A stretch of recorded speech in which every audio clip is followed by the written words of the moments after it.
मित्रांनो, सांगायला लय भारी वाटते.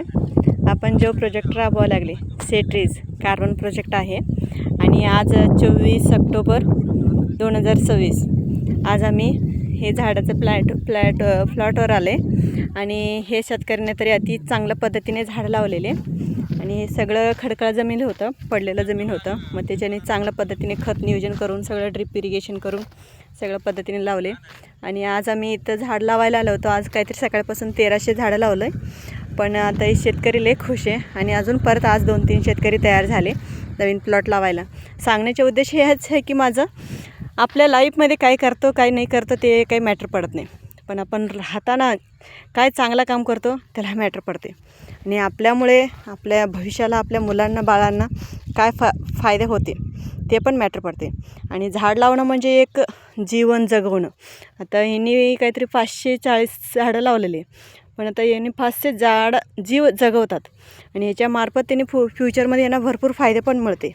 आणि कार्बन प्रोजेक्ट असल्यामुळे आपल्याला बरंच फायदे आहे. अजून आपण काही एवढं डिक्लेअर केलेलं नाही, काय काय मिळणार आहे ते शेतकरीला, पण ह्याच्यात बरंच काही मिळणार आहे शेतकऱ्यांना. शेतकरी बळीराजा होणार आहे खरंच. म्हणजे काय कंटिन्यू आपण शेंगा भाजरी तूर हेच फिरत बसलं ना, त्याच्यात काय महिन्यातलं 1000-2000 एवढंच इन्कममध्ये आपण भागावं लागते. आणि ले म्हटलं तर एक 10-15 हजार मिळतील. ले म्हटलं तर तुरीमध्ये आपण 1 लाख कमवू शकतो. पण एवढ्या आंब्यामध्ये नाही म्हटलं तरी 2-3 लाख रुपये, 5 लाख 10 लाख असं शेतकरी कमवू शकतो. एवढं आहे की 2-3 वर्षे आपल्याला वाट बघावं लागते. आणि हे कलमीचं रोप असल्यामुळे दुसऱ्या वर्षी फळं चालू होते. पण आपण सांगतो दुसऱ्या वर्षी फळ धरू नका, 3-4 वर्षी फळ धारण करा म्हणून.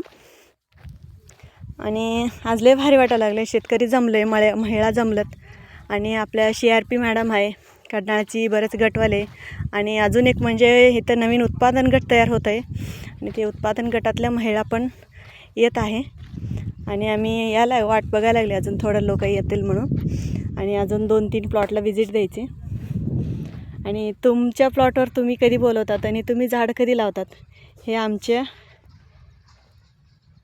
अपेक्षा असते.